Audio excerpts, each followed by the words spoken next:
And, my husband would get home at his old job, like the last patient's at 6:30. So sometimes he'll get home at 7:30, and baby sleeps at 7:30. So he never really got to spend time with him. And so I would sit there. I remember whenever he had to go back to work, I cried so hard, not because I didn't get help, but because I knew what he was going back to. And he used to wanted to be a dad for so long that I didn't think it was fair that he had to work and not be able to watch his kid grow.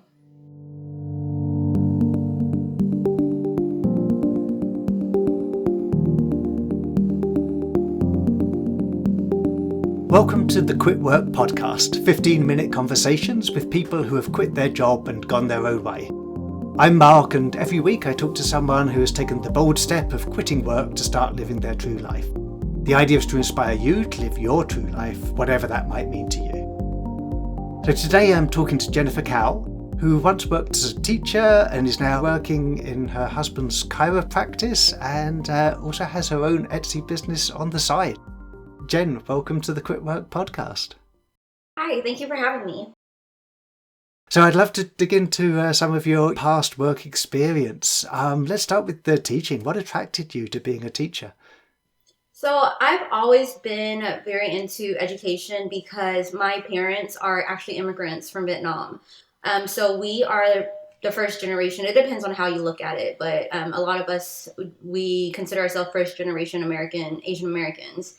And so my parents put a lot of emphasis on education, stating, that that's basically the gateway to having a better life. When my parents got here, they had nothing to their name. My dad was 20 years old and he was the head of his household.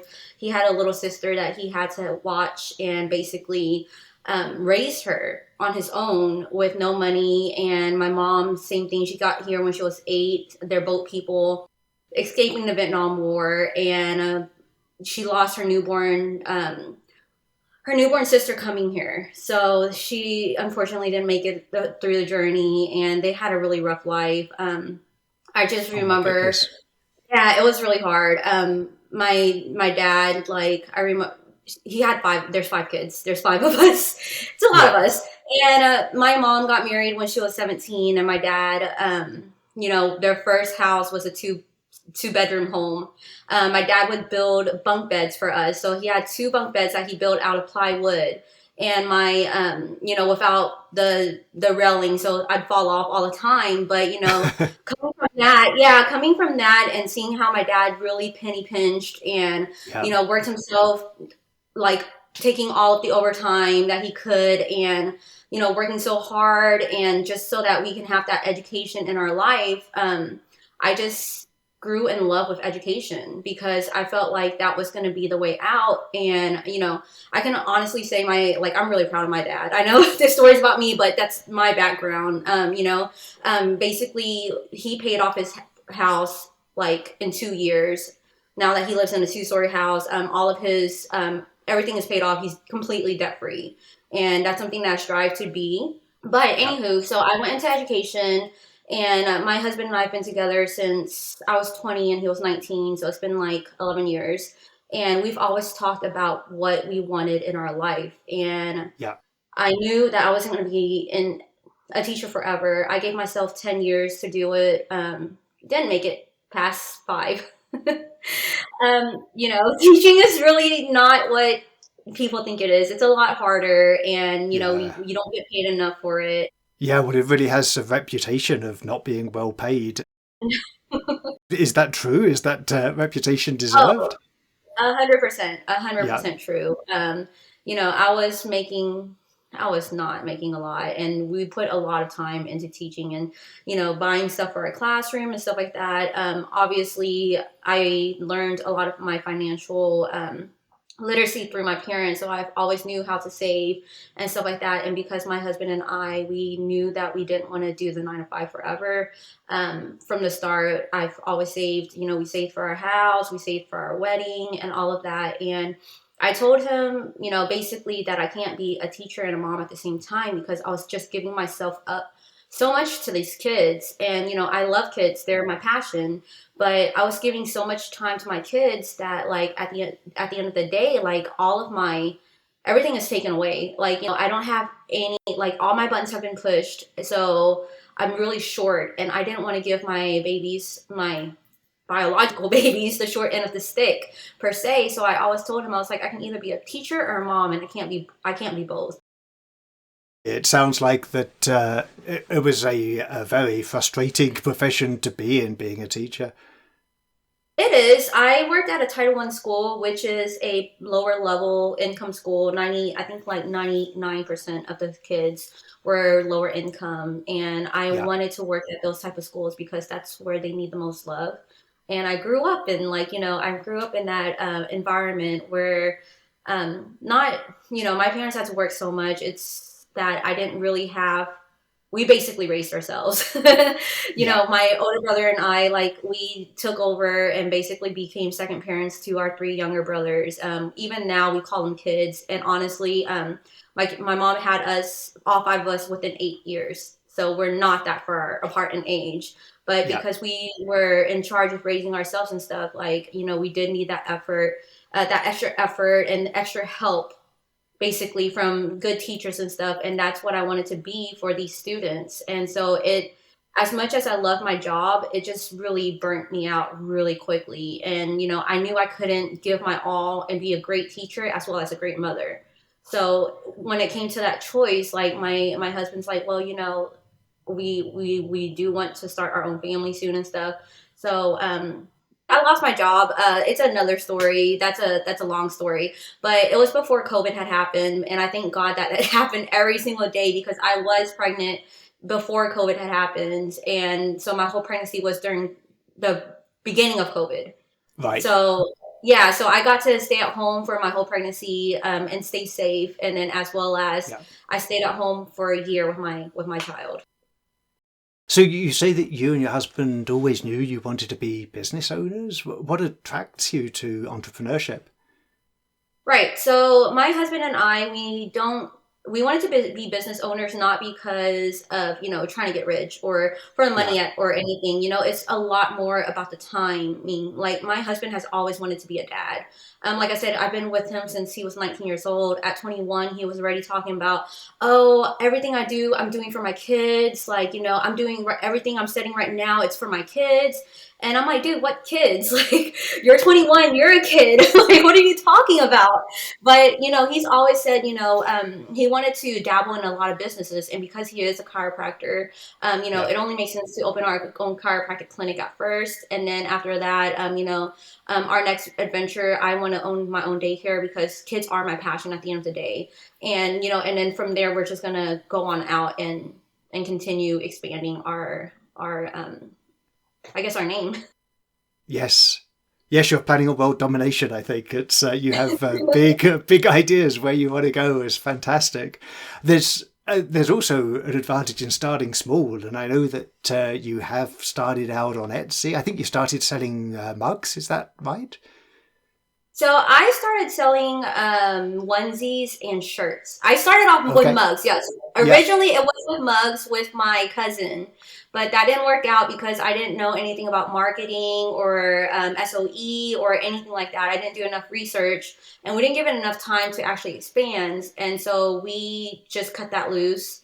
And Yeah. then when I got pregnant with my child, I was like, I really want to do like something cute for my kid and stuff like that. So I started making onesies for him. And my husband was like, you should just start an Etsy and go ahead and just post it on there and see what happens. So then that's what I did. And I started like really trying to push my Etsy. I think I was like 8 months pregnant and still making sales. And then I was like on a delivery bed and I've got like sales. So like as soon as I got home, my husband had to help me make it and mail it out and stuff like that. So, that was something that was more like a passion project. And if it got big, that's cool. If not, I Yeah. mean, that's something that I built on my own. So I'm really proud of it. It's not anything super huge at the moment, but I built that out of nothing. Well, it's impressive. I've seen Thank your Etsy store, and there's a huge range of different designs on there, and it seems you. like you've since your days starting out with the mugs, you've learned the SEO side of things. It looks really Right. well put together. Right. I also learned within the marketing and everything that the researches that I've done is that you need to target before you even create your items or anything that you want to sell, you need to find your targeted customers. So my targeted customers for most part is the Vietnamese community, because Yeah. when I started Etsy, there was no one catering to that. Now that I see more stores catering to that, but I was one of the first to start catering to the Vietnamese community. So I felt like that's why I started getting a lot of sales. But now there's more stores that are starting to do more Vietnamese like onesies and shirts and announcements and stuff. So I did slow down a little bit. The reason I slowed down is because I stopped pushing more items and stuff like that. So, I stopped coming out with new customized onesies or whatever to put on there, just because right now that's not where my focus is. So your husband, at one point, I believe, quit his own job to focus on his own practice, and you were involved in that as well. So how did that come about, and how is it going? Right. So he actually just quit in July. We talked about it, and we always wanted to leave something more for our kids. Like I said earlier, he's the type that's everything he's done, he's or doing right now, it's for our babies. And so I was telling him, like, like once he's 6 months old, our Zane, our oldest, is 6 months old. I kind of want something of our own and stuff like that. And his boss, like, he was getting paid pretty good, for what he was doing. He worked with her for 5 years, and as the practice is growing, he was growing with her. But the one thing that she would not give him is more time. So Yeah. basically, he ran majority of the practice. She only worked about 15 hours or whatever. And so, whenever they talk about bonuses or whatever every year, he asked for more vacation time so that he can spend more time at home with his family. And she would say, "Well, Dr. Cal, if I give you more time, then who's going to watch my kids?" Because Yeah. obviously she started her business so that she can have more time for her kids. Yeah. So yeah, so that was the number one thing. And also, watching our baby grow and stuff like that. Like I said, we wanted to leave something back for him, and obviously him working there and helping her business grow is not going to help us, leave Yes. anything back for our child. So then we started looking into basically buying out another clinic, and that didn't work out. That's another story. We lost $25,000 in that. Oh, Yeah, that's another story. But basically, after that, we're like, okay, but we need to start something on our own. So now we have two running clinics, one in Pearland and then one in Alvin, Texas. So we work in two different clinics. So on Monday, Wednesday, and Friday, we're at one clinic, and then Tuesday, Thursday, and every other Saturday, we're at the other clinic. And my husband would get home at his old job, like the last patient's at 6:30, so sometimes he'll get home at 7:30, and baby sleeps at 7:30, so he never really got to spend time with him. And so I would sit there. I remember whenever he had to go back to work, I cried so hard, not because I didn't get help, but because I knew what he was going back to. yeah. And he wanted to be a dad for so long that I didn't think it was fair that he had to work and not be able to watch his kid grow. So that's why we started what we did. It's crazy, isn't it, that you have to quit your job and set your own work conditions to improve your work life. It's crazy that employers aren't flexible enough to allow you to have both a job and a good home life. Right. I mean, again, it's her business, and Yeah. she built it for her benefit. And, as it's scaling, unfortunately, most of it fell under my husband. Yeah. And that's what you have employees for. Yeah. And so it's either, you play the game and work in his case, 8 to 6:37, or or you go out and you try to do something on your own. But we honestly always knew that we wanted to own our own practice eventually. That was always his dream goal. And, that was just a push. I feel like when Zane came into the world, that was the push that he really needed. Like, yeah, I do want to spend time with my kid. And, now that we are our own employees or employers, if we feel the need that we miss him too much, he comes to work with us, or like, I can take a day off and be with him, and vice versa. We can take the week, any day off just to spend time with him. So it helps. Yeah. It must have taken a lot of courage to take that step to set up on your own, especially with a young family on the way. Right. It was really scary. I'm not gonna lie, but like Yeah, I said, my, it just goes back to my husband. Like he has always planned this life for our kids. yeah. So, although we're still paying off debt, when I married him, he had $109,000 in student loan debt. When he got out of school, it was $164,000, and I started my account to Wow. attack that debt. So when we got married in 2018, we had $129,000 in debt, and we were attacking it, but we were also saving on the side because we knew one day we were both going to quit our job and run a business. Yeah, So we saved up a quite enough amount of money to be able to stay home for 3 years. So we do right now we are living on our savings, and anything that we're making is going back into the business.